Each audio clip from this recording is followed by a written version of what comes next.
everybody, long time no talk. So I'm finally getting the chance to play Final Fantasy VII Rebirth. I'm delayed quite a bit because I had a problem with my PlayStation 5 that I will make a separate video about if I can.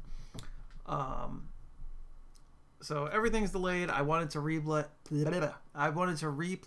Final Fantasy VII Remake. I didn't get a chance to do that. I wanted to check out some other games that I didn't get to check out. Crisis Core, Dirge of Cerberus, just my awful time management and difficulties recording anything. I have canceled all that process, but I finally got things sorted out, and I do have a chance now to like properly play this game.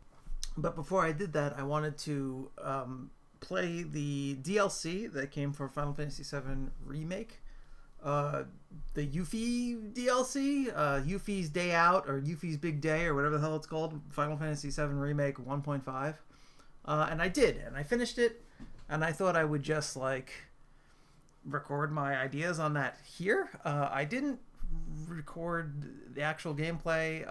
I was having problems with my setup, which I fixed for Rebirth, but for this part, I just wanted to get through it and see what I thought of the story and the gameplay before I moved on to the big game that came out.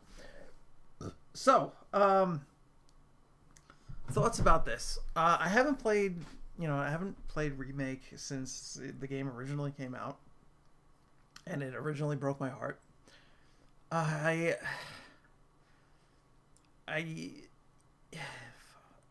relatively like if I was gonna score this DLC, I'd give it like maybe a 5 out of 10. Like, I enjoyed playing Yuffie in battle, but everything else really didn't do much for me. I don't feel like the DLC really adds anything to the story at all. I don't know. And like, I didn't notice until after I played it, but you can pay like, I think it's like $9 or something like that. Like, it's a weirdly high amount to like add an extra weapon for Yuffie in just the DLC. It's so weird. Like, it's such a weird, what feels like a cash grab to me, because this doesn't really enhance anything. And I don't feel like it really adds to Yuffie's character at all. But we'll get to that. So the DLC starts out, Yuffie is going to Midgar to meet up with Avalanche. Not the Avalanche that we know, but the quote-unquote the main group of Avalanche, which is a bunch of characters that we've never actually seen in the story. I want to go on record as saying I prefer it when Avalanche was just like these 4 or 5 people and maybe like 1 or 2 extras off screen that we never meet. Just Barrett, Biggs, Wedge, Jesse, and Tifa. Like, I liked it better when it was just them, and it's not like a huge like group or whatever. It just seemed more hopeless, and it seemed more having it be a smaller group, like when they succeed makes it seem like it's a big achievement, and then when they fail it makes it seem like it was like always hopeless, and that the whatever achievement we thought we were getting like wasn't such a big deal. But in this, like, there's a whole resistance force.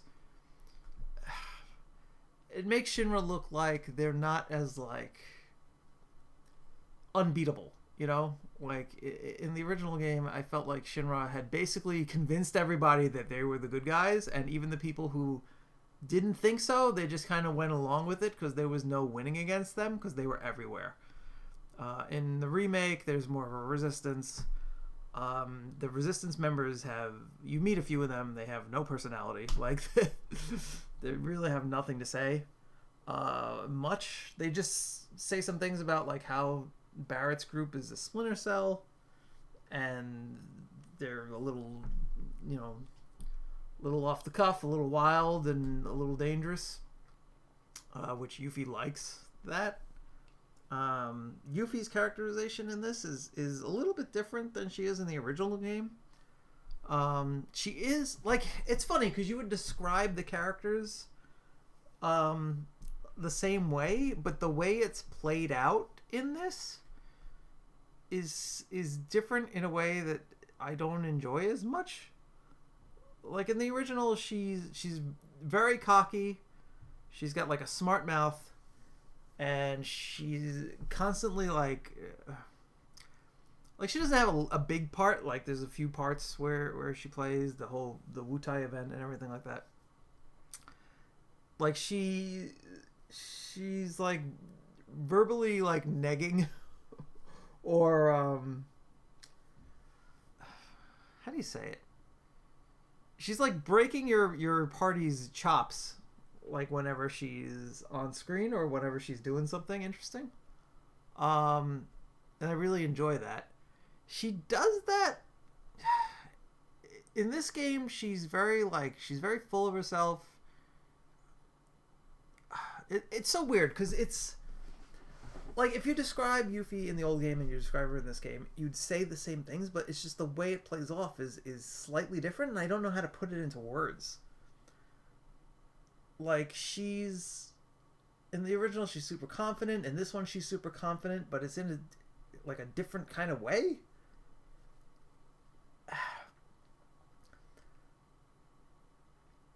I feel like in the original, she came off as like not a street kid, but as like a tough like punk kid who like would pickpockets to achieve her goals and stuff like that. Like the member of like a young gang of kids without a gang of kids. In this, she's kind of... She's different. She's like an anime character that's like just too energetic in this one. The differences are subtle, but they're noticeable. And I think... I'm not sure... I'm not so much... sure I don't like it as like she doesn't really have the other characters to bounce off of, so it just kind of falls flat. Like I don't know if that's the thing. Like I wasn't annoyed by her, but I was just feeling like the things that she said weren't hitting, and the jokes that they were making with her weren't hitting for me. Like she's still kind of clumsy, which she was in the original. Like, they still have that going for her, but, like, it doesn't hit the same way. She's got this weird thing where she doesn't... Like, she's not a technology kind of person.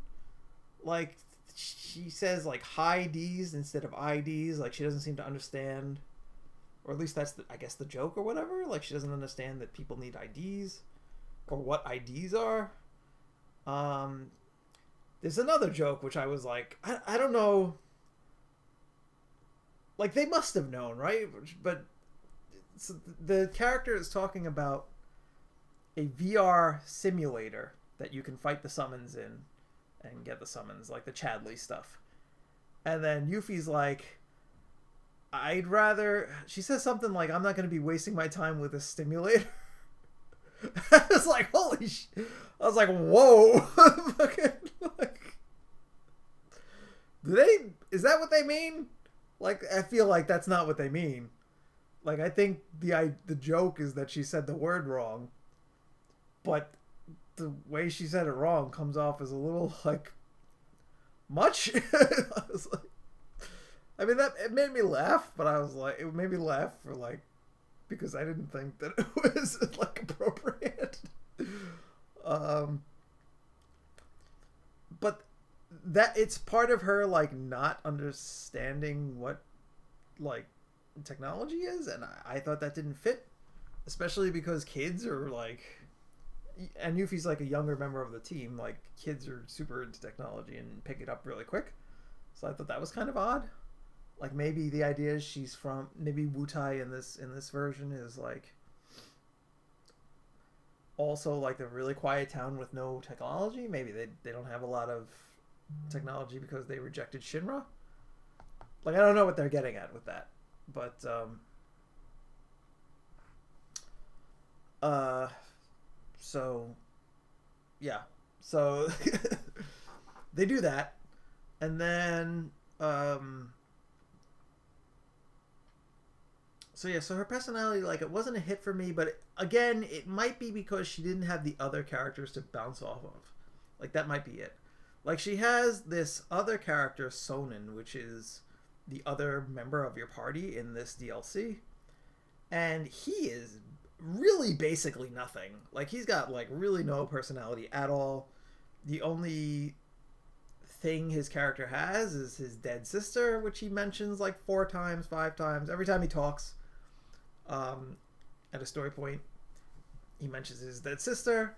Yuffie gets creeped out because, like, she's, I guess, the age that his sister would be, and she reminds him of his sister, and he's like, please don't do that. Like, and he just keeps mentioning it, you know, like, he doesn't insist that she's his sister, but like, he keeps talking about it. And I don't, he's just nothing. Like, he spoilers, he dies in this, and I felt nothing for his loss. Yuffie, however, is crushed. Yuffie is crushed. Yuffie, however, is crushed at his loss, and she like runs and starts screaming like, I'm not your sister. It's so weird. Like, it's so melodramatic and doesn't hit at all. There's also this weird, like,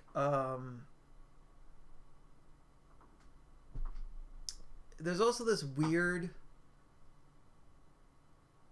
like, subplot of Yuffie at the beginning doesn't, she doesn't care about the people of Midgar. Like, she thinks that they're complicit with, like, the Shinra company, and she, like, kind of doesn't like them. But then at the end, you know, she witnesses the plate falling, and she's like devastated, and she's like, oh, this is crazy and too much. But it didn't feel like there was any, like, growth for that to happen. Like, she didn't experience something where she, like, started to see things from the regular person's point of view or empathize with them or anything like that. She just got upset. It was weird. Like, I felt like there was some point missing, you know? So then there's that. Gameplay wise, like, I hadn't played, like I said, I haven't played Final Fantasy 7 Rebirth or remake in since, I guess, it was 2020. Like, I haven't played it in a long time, so it took a little bit to get used to, like, how the game plays again. It's funny because Yuffie seems like a crazy overpowered character, because she has the ability to attack at range. She has the ability to either use physical or magic attacks without using MP or materia. She has this, like, ninjutsu where she can cycle through. It's just a skill. Like, it's not like a materia thing, where she can cycle through the elements of the magic to use in her attacks. So she can just, like, bypass, like, the challenges of the game, like the stagger system. She can just kind of bypass that because she has the choice of doing any elemental attack, magic attack, or physical attack just at any time. And, like, it's fun to use, and it's fine for this DLC, but it's like, well, that just clearly makes her the best character because no other character can do that. Like, they have to have proper materia setups to have the right elements, and they can mostly just use physical attacks otherwise, except for Aerith, who I guess maybe her attacks count as magic. And then some characters can use range and some can't, but Yuffie can do it all. I didn't mind it. in this, like, because this DLC is kind of like made for her, but I was like, wow, that's weird when, like, if they're gonna fit her in with the other cast without really changing anything, it just seems like she's gonna be good for every situation, which is odd. I don't know, maybe she doesn't do as much damage or something like that, but um, but for the most part, the battles are pretty fun. Um, there's not really much, like, there's nothing really stand out. Yeah. There's nothing that really stands out in the battles. Like, I didn't have a fight where I was like, that was really cool and worth it. But they weren't bad. Like, nothing was really, like, awful. One thing that was awful is you end up in deep ground and you fight, I think it's Nero and Weiss, as Weiss is an extra bonus boss. But basically they just add Dirge of Cerberus stuff into this DLC. It doesn't mean much, but it's just dumb. The characters start talking. I'm gonna say, like, a lot of the dialogue in this DLC seems fairly juvenile and, like, meaning, like, weightless. Like, a lot of the things the characters say, besides, like, the stuff that you have to know, like what you have to do next, it just doesn't. It has no weight. There's no drama. There's no real, like, conflict in it. It's just, they're just like lines that kind of bounce off your head. But there was no point where I was like, okay, I want Yuffie to succeed, or I want them to learn a lesson, or I want, like I'm interested in then these characters growing. There's no point in any part of this little story where that happens. And I was just flabbergasted by that. Well, not really. Like, I kind of expected it, because this felt like tacked on. But, like, the amount of, like, not good it was kind of struck me. Like, yeah, the writing is just not great. Like, there's really nothing there. Yuffie's character doesn't. There's one thing that they mention, like, her father is apparently in jail. That was the one thing I got out of this whole DLC that I was like, oh, that's interesting. I wonder what's going on there.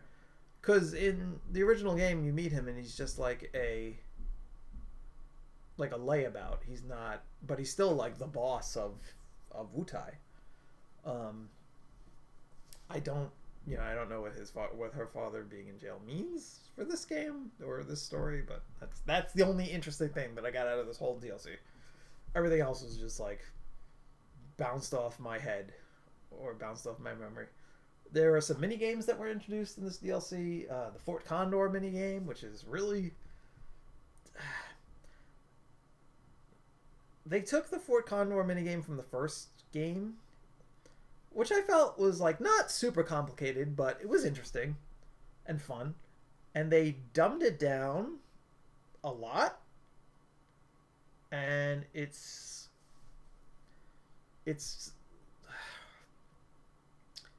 entertaining, but it's not, like, great.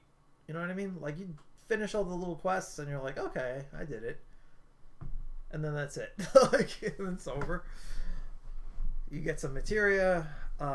They throw materia at you in this little mini side adventure thing. And you find some posters. Oh, that's another thing.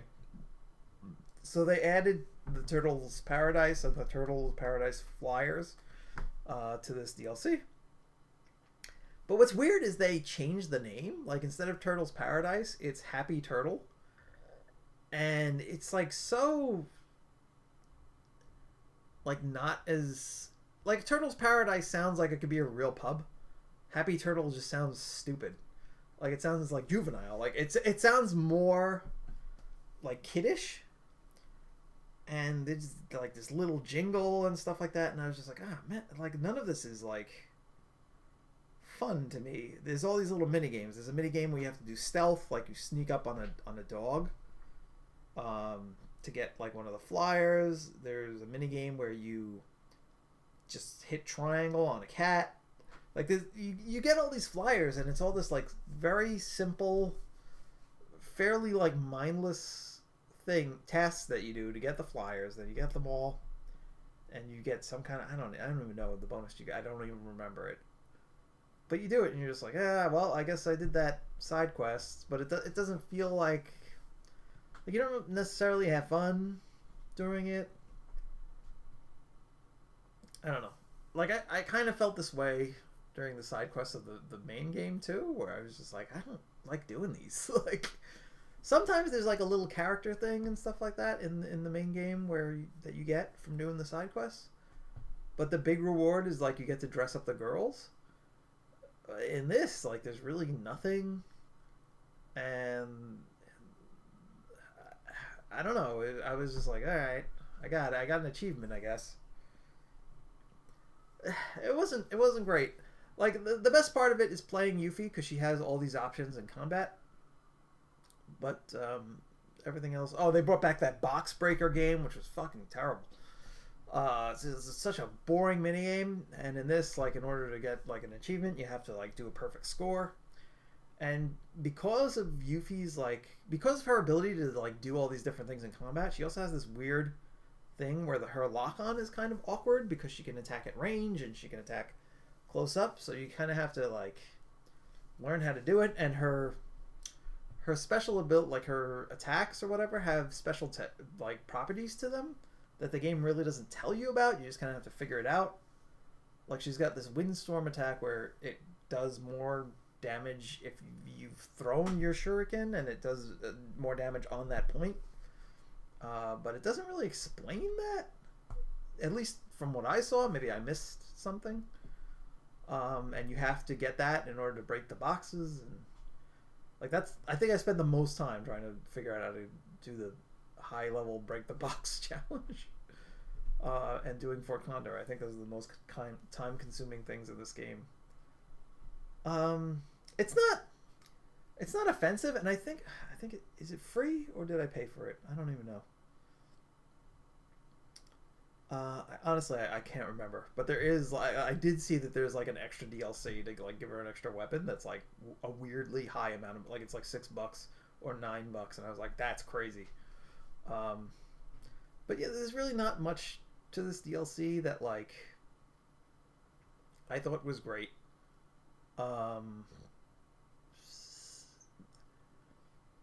Like, yeah, I don't know. Like if I had done it, this is kind of weird to like be like, oh, if the universe was completely different and I was a director of a game in Japan, like, it sounds so stupid to say, but like what I would have liked to see is maybe something that shows more of her past, maybe flashbacks to like why she fell out with her father would be cool. Character stuff, you know, maybe her in the Wutai War, like if she was alive during that, like maybe her being affected by that would be cool. Or maybe I don't know, anything that adds to her character would be awesome, but that we didn't get that at all, you know, like no flashbacks of her being young, or maybe seeing something during the war, or just fighting with her dad, or seeing Wutai become not what it used to be. There's none of that. It's just Yuffie's big day in Midgar, and that's it. And then deep ground Dirge Cerberus stuff, like yeah, it's not great. Like it plays fine, but it doesn't. There's no payoff. It's really not that great. And the last boss is just not impressive. He's from Dirge Cerberus, and there's a secret boss that's probably pretty tough. But I just wanted to experience the story and get into Rebirth. So that's what I did, and that's it. Okay, so besides Yuffie's Day Off, or whatever it's called, I also played the the demo of Final Fantasy VII Rebirth, which includes the Nibelheim incident. And I will say, okay, so first of all, the game looks way better than remake. I'd say. I think a lot of that is just due to the open environments look nicer and the characters look a little slightly better. But after playing Yuffie's Intergrade or Intermission, whatever the hell it's called, after playing that DLC, the fighting and the combat feels a lot better in Rebirth to me. I don't know if I'm just like delusional, but it feels a lot. Hey, Sorry. You ruined the whole thing. Sorry, baby. What? Can you cut that? I could absolutely cut that, but I'm not going to. What? Okay, because let people hear. Okay. Also, I'm recording right now. So, no, it's okay. So my girlfriend is sitting on my lap, and she's on TikTok, or not TikTok, Instagram, which is not usually how I like to record, but whatever, it's fine. What was I saying? Babe, what was I saying? I don't know. Very good. I'm not focused on what you're saying. I'm focused on my phone. I know, I see. Crap. Yeah, so anyway, the environments are better. And the fighting, like, seems a lot better in Rebirth. I mean, I haven't, I just played the Nibelheim part. But it does seem a lot smoother and maybe a little bit more fun to play. We'll see what happens. All right. So the Nibelheim part of Final Fantasy VII, like Cloud's Past, has been done over and over and over again. It's probably the most remade part of the story. Like there was an anime, there was the original, there was Crisis Core, there was possibly the phone game. There was all these different like iterations of like what happened in Nibelheim. And I feel like they all get it not as good as the original game. Like this game, they expand the town, which is kind of needless. Like the only parts that you really need to interact with are all the parts in the original game. Like the general store, the inn, Cloud's house, and Tifa's house, and that's it. They have like the mayor's house or the city hall, but there's really nothing in there of any consequence. And then there's like the expanded part of the town, which like maybe there's an item or two, but there's nothing to be gained from the town being bigger, which I thought was odd. Like Final Fantasy VII Remake was relatively small areas that were kind of cramped, and then finally they expand this area in this game, and it doesn't feel like it adds much. And even in the first game, some of the areas are a little bit bigger and a little bit longer, but it doesn't feel like there's more substance in them. So it kind of leads me to question why make it bigger if you're not gonna do something with that extra space, right?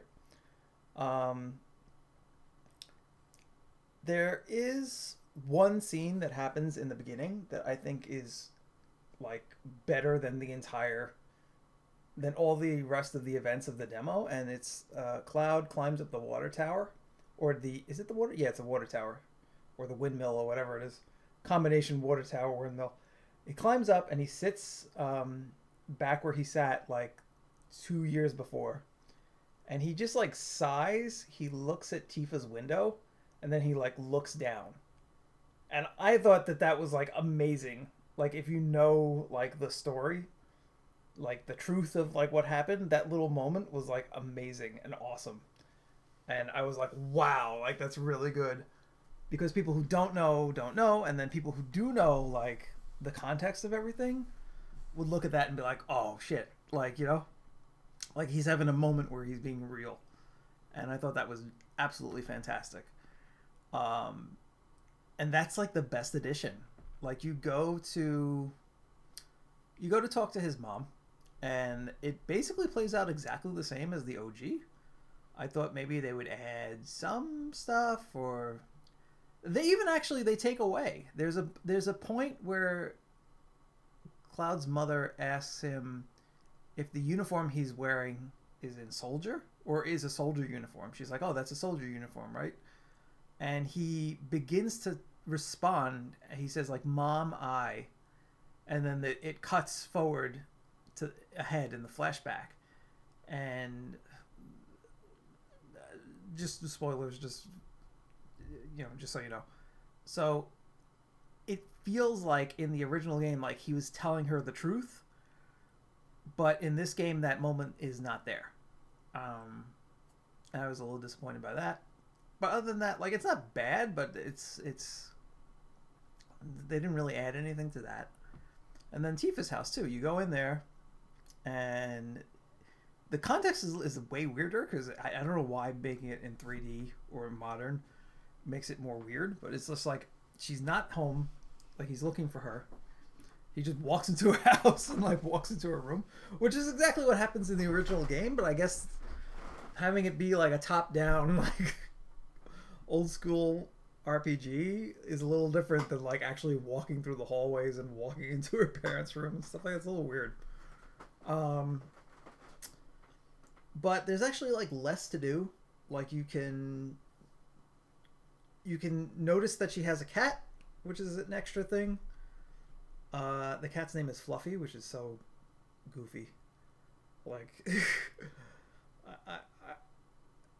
this is a personal thing. It doesn't make the game worse or whatever, but like I hate in anime when, like, or the English translation of anime when like they give the animals like the most basic bitch ass names. Like in Chainsaw Man, they named the cat Meowie. And in this, they named the cat Fluffy. Like I was just like, come on, give it a funny, like give it a name like I don't know, something Final Fantasy. Anyway, so then anyway, you go into Tifa's room. You can open up the drawers. The girls get mad. Barrett gets mad. You can't read her letter anymore, which I forget exactly the context. I think the letter is like another one of her friends talking to her that has either moved to the city or something like that. But there's a little like backstory you get from reading the letter. You can't do that anymore. You can play the piano, but Cloud doesn't like give you the demonstration like in the original game. There's a certain option you can pick where he explains like he kind of knows how a piano works and he kind of knows like the keys and stuff, and he plays like a simple song. In this, it's just like, yeah, I played it, and then you can just like, if you don't know how to play piano like me, you just kind of mash on the keys, and then you stop, and the characters are like, wow, how'd you learn how to do that? And it's just like, well, I just mashed on the buttons. I wasn't really playing anything. I thought it would be more fun if they gave you like a sample song to play, like a very simple song that Cloud knows. So you can actually like play something and then have the characters be like, "Oh, cool! Like you can actually play a little piano. That's cool." And then that's it. Like I expand. Like I actually felt like the environment, like Nibelheim, the environment was less interesting in this high definition remake than it was in the original game. Like there's little things. Like Tifa has like little dolls, and she has like a little soldier toy, like a Shinra soldier toy on a shelf, and there's like little things to notice. But I don't know. I felt like they could have, they expanded the game. I felt like they could have expanded the interactions in town and stuff like that. You meet Zangin, Tifa's teacher, and his voice actor is Iron Tager from BlazBlue. That's kind of fun, but even that like doesn't really add much. Like it's basically like the same interaction from the old game. And the Shinra mansion is kind of dumbed down. Like you in the original game, you kind of have to explore the mansion. You're looking for Sephiroth, and in this you can't really explore it. You can only go right to him. The elevator is not like a secret elevator anymore. It's not a secret entrance anymore, I should say. And the basement is weirdly big, like weirdly expanded for like no reason. And it makes the expansion of the basement makes the secret lab look really small and weird and out of place, where in the original it kind of felt like it fit as like a little secret lab. And the library in that lab like also looks very out of place. It's very weirdly, like, it's odd that they made it like in high definition, and it feels worse. Like, it feels less like it fits. I just feel odd about that. Oh, one other thing that I wanted to talk about, that I forgot. At the beginning of the demo, at the beginning of the story, you're in a truck and the truck stops because there's a monster in the road, and you get out and fight it. In the original game, that monster is a classic, like, European dragon, which you really haven't, except for robots, like, you really haven't fought anything like that, like, in the regular game so far. And Sephiroth, like, utterly destroys it. And it kind of is like a demonstration of his power, because you can't really do anything to it, and Sephiroth just nullifies it. In this game, it's just like a generic... It's not generic. It's a specific monster from Final Fantasy VII with a unique design, but it's not that classic, like, European dragon. Now, I think maybe later on in the game they're going to have a dragon boss, which is probably why they switched it around. Like, they didn't want to use the same kind of model, just a different color, for a boss fight later on. But not having it be that large, threatening, like, creature that we're all aware of takes away from Sephiroth's power. And also, he's not as, like, unbeatable in this game. I mean, it's not that big of a deal. But the power gap between him and Cloud is not as obvious and not as intimidating as it was in the original game. Because you fought him and won already at the end of the first game, like, it doesn't really matter that much. Like, it's already been done poorly, but to see it just continue to be done poorly is upsetting as well.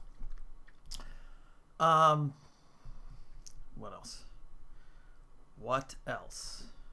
There are some good choices, like the voice actor for one of the Shinra soldiers, being who it is pretty interesting. I think it's a good choice.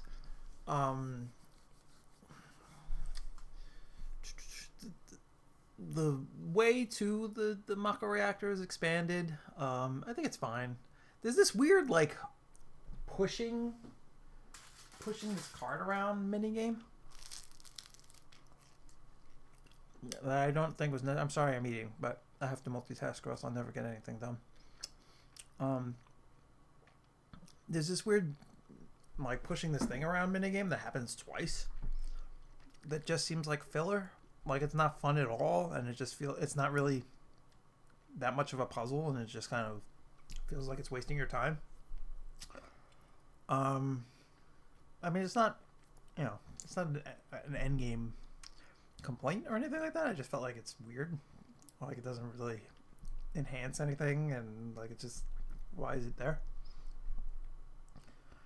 I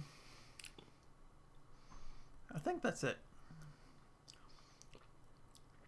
And then my final criticism is what they try to do in this game. Like, after Sephiroth goes nuts, I feel like what they're trying to do is they're trying to, like, make it more impactful. So they, like... And they're also trying to, like, address maybe criticisms that people might have had of the first game. So one of the things people complain about is, why doesn't Cloud stop Sephiroth or get in his way while he's attacking the town? It's just like Sephiroth walks away from you, And then by the time you get out of the mansion, the town is in flames. So in this one, they put these like really weird superficial things that like a sign falls on Cloud and injures him, and then he's limping, and then he gets like knocked to the ground and he can't get up. Like there's all this really weird stuff that like stop him from interacting with Sephiroth, like while he's destroying the town. And I'm like, this is all really weirdly unnecessary. I also know what it's doing, like spoilers, I guess, but they're interjecting the truth, which with his version of the story that he's telling, and it's switching between these two like points of view, not so subtly.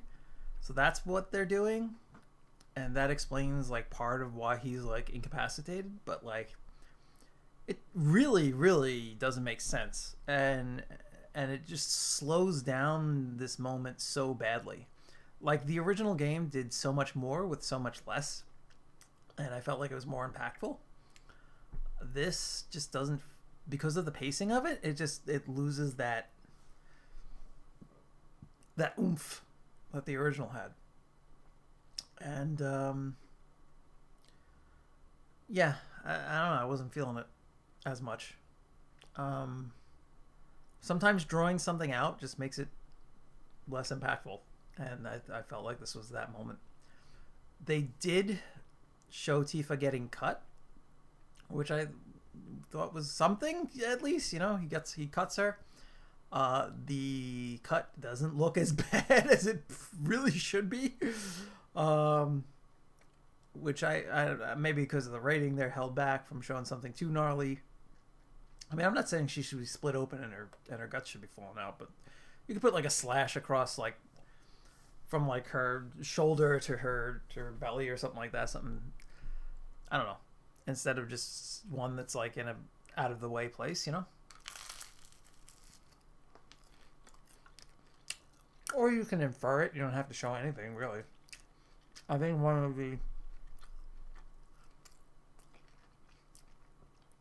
one of the better, like more intimidating things that happens during this version of the incident is Sephiroth basically like executes a guy. And all they do is just the camera cuts away and his body falls over. But it's done well enough to be like intimidating and scary. But the rest of it is like drawn out and weird, and it doesn't have the impact that it did originally because of that. I think that's it. Yeah, for this, like, it's so funny that the Nibelheim incident has been done over and over and over and over again, and nothing hits with the impact that the original version hit with.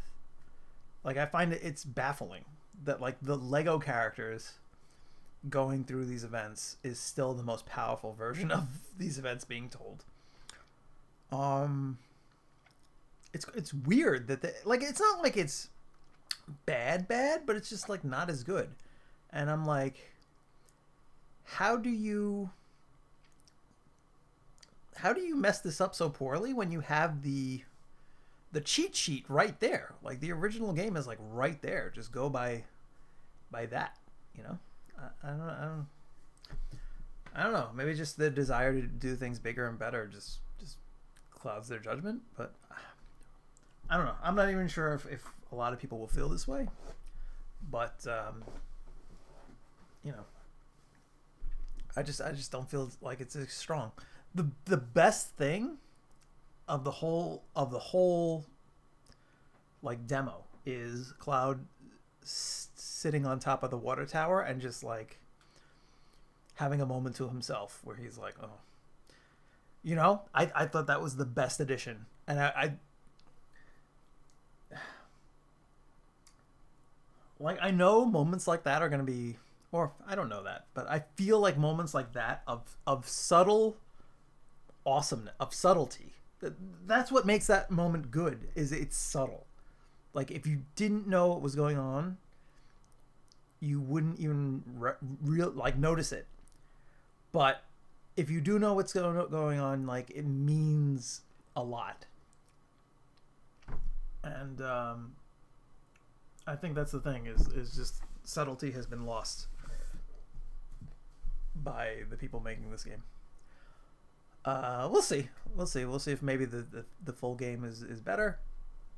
At least it feels like it plays better, so that's fun. All right, that's it.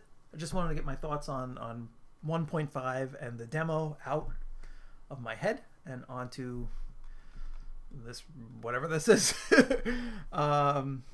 So I'm gonna now play the full game, and I guess I'll tell you my thoughts. I can record now, so I'm gonna try to get as much of that as I can. It's probably gonna be a late upload, just due to time and having to work things out, but it'll go up there, and where we go from there, we'll see. Thank you everybody for listening and dealing with my nonsense. I really appreciate it, and goodbye. See you next time.